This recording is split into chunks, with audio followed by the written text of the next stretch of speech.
ઢોસા ઢોસા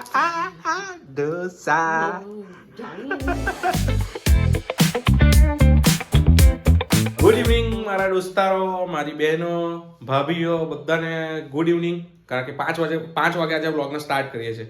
હજુ દુકાનેથી ઘરે આવ્યો. ઘરે આવીને જમવાનું તો હતું નહીં, પણ સવારે થોડુંક નાસ્તામાં જે બનાવેલું હતું એ જ અહીંયા રોટલી અને થોડુંક ખાઈ લે. એમ તો રોટલી ભાખરી હું ખાતો નથી. રોટલી બનાવેલી તો 2 ખાઉં છું, બાકી ભાખરી તો હું ખાતો જ નથી. કંઈક નહીં હોય તો જ હું ભાખરી ખાઉં છું, બાકી ભાખરી નથી ખાતો. રોટલો હોય તો રોટલો આપણને ચાલે છે. ભાખરી ખાવાનું લગભગ છેલ્લા 7-8 મહિનાથી મેં છોડી દીધું છે. પૂરી બી નહીં, ભટુરે બી નહીં. ઈચ્છા થાય તો ખાવાનું, બાકી કંઈ નહીં. રેગ્યુલરલી ખાતો નથી, કારણ કે અમુક પ્રોબ્લેમ હતી ને એ બધી વસ્તુઓ એના લીધે છોડી દીધી છે. આપણે આપણા રૂમમાં આવી ગયા છે મસ્ત મજાના, અને રૂમમાં જે બેડ છે ને આપણને એવું લાગતું હતું કે નહીં મજા આવે, પણ મજા આવે છે ખરેખર. જો આ જો હા મસ્ત પોચો. આની સાઈઝ જો તમે, આની જે સાઈઝ છે ને મને એવું લાગતું આટલેથી આટલી આવે, પણ આ તો આટલી થઈ ગઈ સાઈઝ. જો આ જો આની થિકનેસ જો આટલી મોટી છે ને, આટલી મોટી. એટલે એમ પેલું પોચું મજા આવે છે એકદમ એમ. ને પાછું કેવું છે કે નીચે કંઈ પેલું એકદમ જાડી બેડશીટ છે, એની ઉપર કંઈ બીજું કંઈ મૂકેલું છે, એના લીધે આમ સોફ્ટનેસ સારી આવે છે. પણ એક પ્રોબ્લેમ થઈ ગઈ, અમારે એક આખું લેવાનું હતું. તેની જગ્યાએ મારી મમ્મીને કેવું કર્યું, આ બાજુનો ભાગ એક ભાગ અલગ ને આ બાજુનો ભાગ અલગ, આ 2 ભાગ થઈ ગયા એમ. એટલે કેવું કે વચ્ચે થોડો ગેપ, વચ્ચેના ભાગમાં થોડો ગેપ પડે. એટલે જો તમને બતાવું, નદી પર્વત જેવું લાગે છે. જો આ નદી, આ ઉપર પર્વત, પાછી આ નદી, એવું છે. એટલે 2 ખાડા છે. પણ ખાડા છે એટલે સારું છે કે મારું વાવાઝોડું આવે તો લડે તો નહીં મારી અને હીધું થોડુંક એને ઉપર ચડવું પડે. એક તો હાઈટ ટૂંકી એટલે ચડતા વાર લાગે, એટલે વાંધો નહીં, ચાલી જાય એવું છે મસ્ત મજાનું. તો બસ હવે આપણે રૂમમાં આવી ગયા છે. 1-1.5 કલાક જેવું આરામ કરે. સાંજે દુકાને તો જવાનું નથી, પણ સાંજે આજે કદાચ ફ્રેન્ડ લોકો ભેગા થવાના છે કાલની પાર્ટી માટે, એવું કહે છે. કાલે તો હું પાર્ટીમાં જવાનું નથી, કાલે ભીડ બધી જગ્યાએ હશે, પણ કદાચ વાવાઝોડું કહે તો જવું પડે.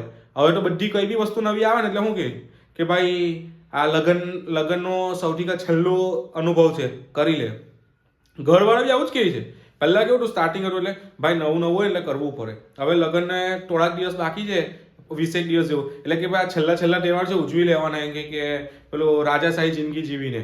મેં કીધું આ જોરદાર. હવે લગ્ન પછી કે ભાઈ પહેલી નવરાત્રી છે, પહેલી હોળી, એટલે ઉજવી લેવાનું. એટલે જિંદગીમાં બધું ઉજવ્યા જ કરવાનું. ખિસ્સામાં કઈ રહી કે નહીં રહી, પણ ઉજવ્યા તો કરવાનું જ.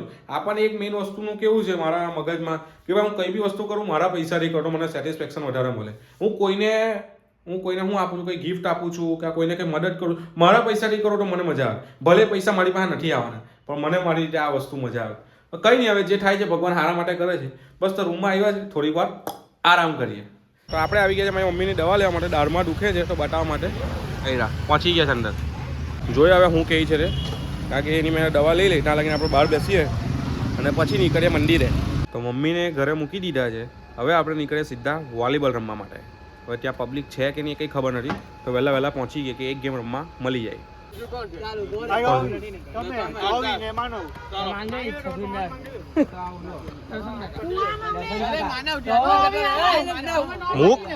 મસ્ત મજાનું વોલીબોલ રમીને આવી ગયા છે. એમ શરીરમાં કકડાથી બોલી ગઈ, ગરમાટ આવી ગયો છે. હવે સીધા ઘરે ગઈએ અને ઘરે ગઈને ગ્રુપમાં મેસેજ કરીએ કે ભાઈ કાલે કોણ ફ્રી છે. બેન લોકોના ગ્રુપમાં કરીએ, દોસ્તારોના ગ્રુપમાં કરીએ, જે બી ફ્રી હોય તેનો મેસેજ આવે તેની સાથે કાલે પ્લાન બનાવી નાખીએ. એટલે કાલનો દિવસ બહાર ફરી આવીએ એમ. કારણ કે દુકાન ચાલુ હોય તો બહાર નીકળાય નહીં. પણ હમણાં તો કેવું છે કે સવારે હું ને સાંજે ભાઈ ચાલ્યું, એટલે રાતે ફ્રી રહેવાય છે. હમણાં તો માણસો છે એટલે સ્ટાફ છે વ્યવસ્થિત, એટલે વાંધો નથી આવતો. પણ શનિવાર હોય તો જવું જ પડે બંને ભાઈએ. હવે ધીરે ધીરે આને બી ઓટો પણ મૂકીએ છીએ કે ભાઈ આપણે નહીં હોય તે છતાં બી ચાલવું જોઈએ. કારણ કે હમણાંનું તો કેવું કલ્ચર છે કે આપણે અહીંયાની માન્યતા એવી છે કે આપણે તો આ નહીં કહીએ ને તો કામ વ્યવસ્થિત નહીં થાય.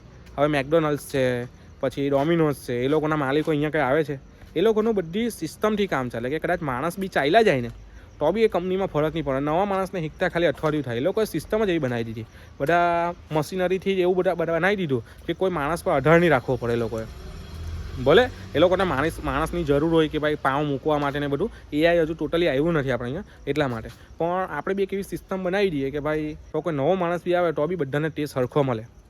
શાક છે તો શાક એક જ ટેમ્પરેચર પર ગરમ થવું જોઈએ. તેલ છે તો તેલ એક જ ટેમ્પરેચર પર નીકળે કે ભાઈ પૂરી બી વ્યવસ્થિત નીકળે, એની પર કામકાજ ચાલે છે. તો હવે એ બી લગભગ 1-1.5 વર્ષમાં થઈ જાય એવી ભગવાનને પ્રાર્થના કરીએ છીએ. એ બધું ચાલતું રહેવાનું. એ તો કેવું છે કે ભાઈ ધંધાને આગળ વધારવા માટે કંઈ ને કંઈ કરવાનું જ છે. તો હમણાં હવે કાલની પાર્ટી માટે વિચારીએ, ગ્રુપમાં મેસેજ કરીએ, જેનો જવાબ આવે તેની સાથે પછી નીકળીએ કાલે સવારે. તો પહેલાં બસ ઘરે ગઈએ ને પછી ગ્રુપમાં મેસેજ કરીએ. મારી મમ્મી માટે ઢોસા ઢોસા, મારી મમ્મી માટે ઢોસા ઢોસા ઢોસા ઢોસા. ખાઈ લે મસ્ત મજાના. આપણા કપડાં ચેન્જ કરવા ગયા શાંતિ. આવ્યો કપડાં બદલીને આવ્યો. હોઈ જાય ને લાઈટ ચાલુ રાખો. ચાલો એને ખાવા દઈએ શાંતિથી. આપણા કપડાં બદલીએ એનું વોશિંગ મશીન જોઈએ. આપણું વોશિંગ મશીન જુઓ ખાલી. યસ નવું વોશિંગ મશીન. હા જો નવું આવી ગયું છે. કઈ કંપનીનું છે? કઈ કંપની? સેમસંગનું છે. સેમસંગનું વોશિંગ મશીન જોઈ લો મસ્ત મજાનું. આ કેવું કે જે ઘરમાં આપણે રહેતા છે આટલા વર્ષોથી, તો આપણા સારું નવી વસ્તુ નથી આવતી, પણ એક વહુ ખાલી ઘરમાં આવ્યું તે બી વાવાઝોડું, તો આટલી બધી વસ્તુ ઘરમાં આવી ગઈ. બોલો હજુ તો બીજી બહુ બાકી છે. હજુ કેટલું આવે કંઈ જ ખબર નથી. કપડાં બદલીએ પછી ગયા ઉપર. આપણો ચડ્ડો આજે ઢોકો આપે કે નહીં આપે, અહીંયા છે કે નહીં. આજે પહેલી વખત આપણો ચડ્ડો વાળામાંથી પહેલી જ વારમાં મળી ગયો. બોલો બાકી વાળામાં આવે તો કબાટમાંથી મળે ને, કબાટમાં ગઈએ કબાટમાં હોડવા ગયો વાળામાંથી મળે. ચાલો એક તો કામ સારું થયું, નસીબ આપણી સાથે જ આજે. મમ્મી મારી મમ્મી બધું તારી બહુ સારું લાવે ને મારા સારું શું લાવે? હું તો તારો હગ્ગો પોયરો, હગ્ગા પોયરો ને હગ્ગી બહુ એ વાત બરાબર છે. તું મારા સારું શું લાવે તો કે ઢોસા, ખાલી ઢોસા. વો આવે એટલે વોશિંગ મશીન ઘરમાં નવું આવે, નવો બેડ આવે, હજુ તો કેટલું ઘરમાં નવો કલર થઈ જશે. વાહ વાહ વાહ. આટલા વર્ષથી 18 વર્ષ 20 વર્ષ તે મારી કે 25 વર્ષ તો તે મારા હારું શું કર્યું? ચાલ ગરમ ગરમ ખાવાનું બનાવે બધી વાત બરાબર, બીજું શું કર્યું તે? હા કઈ નહીં, બધું તારું જ છે ને. આ મારું છે. હા ત્યાં બધું તારું જ ન આવે. તારું જ વારી, તારું તારા ભાઈનું. હજુ તો બીજી વહુ આવવાની બાકી છે. બીજી વહુ આવે એટલે હજુ બીજું બધું બદલાય. બીજો કદાચ નવો બંગલો નહીં આવે તો સારું. હારું ને તાર નવો બંગલો થાય. હવે બધું એટલે આપણા પૈસા કરવાનું છે. એને તો મને પન્નાવી દીધો, મારે મારા ભાઈને પન્નાવવો પડે હે ને. જોયું છે ને, છૂટા થઈ ગયા ભાઈ. તો મોટો છે એટલે તારે કરવાનું. ચાલો હવે કાંઈ નહીં, બીજું તો શું હવે આપણી પર આવ્યા છે. થોડાક ઢોફા ખાય. ઢોફા ખાવા તો છે પણ અડધની ફાંકી માં લઈ એટલે હવે નથી ખાવું. ચાલો નો નેવર. આપણે આપણા ઘરમાં આવી ગયા છે. બહાર ઠંડી હતી પણ વોલીબોલ રમીને ઘરમાં તો આવી ગયેલો હતો. પાછા ઘરે આવ્યા, ઠંડા પાણીથી હાથ પગ ધોયા એટલે પાછી ઠંડી લાગવા લાગી. એટલે પંખો જો આપણો બંધ જ છે, પંખો આપણે બંધ જ રાખીએ. હવે ભાઈ આવું હોય એટલે સીધો પંખો ચાલુ કરે, પણ જ્યાં લગીને નીચે ત્યાં લગીને પંખો બંધ કરીને આખો રૂમને ગરમ કરી રાખીએ. એટલે આપણને કેવું કે પંખો ચાલુ કરે તો આપણે ગોદરાની અંદર ઓળીને મસ્ત ઘરમાં તો લીએ રાખીએ. બસ તો આજનો બ્લોગ કંઈક આ રીતનો હતો. હવે કાલે 31 છે તો કાલે બધાના ફોન આવે. હમણાં તો ગ્રુપમાં મેસેજ કર્યો છે, કોઈનો કંઈ જવાબ આવ્યો નથી. હવે રાતે 12 વાગ્યા પછી કંઈ કોઈ આવે એવું લાગતું નથી હમણાં. જોઈએ હવે કાલે શું થાય છે. કે કાલે ખાલી બપોર લગીને દુકાન ચાલુ છે, રાતે બંધ છે. કારણ કે રાતે બધા પીધેલા ને બધા વસ્તુ શું કહેવાય નશાકારક બધી વસ્તુઓ આપણે અહીંયા આવે છે એટલે આપણે બંધ જ રાખ્યું છે. હવે જોઈએ કાલે કંઈ પ્લાન ગોઠવાય તો કશે જવું. પાર્ટીમાં તો નથી જ જવાના, કશે જવાય તો કોઈ કેફે વગેરેમાં કશે જવું. બાકી જોઈએ હવે પછી શું થાય છે. આ કે આજના વ્લોગને આપણે અહીંયા એન્ડ કરીએ છીએ.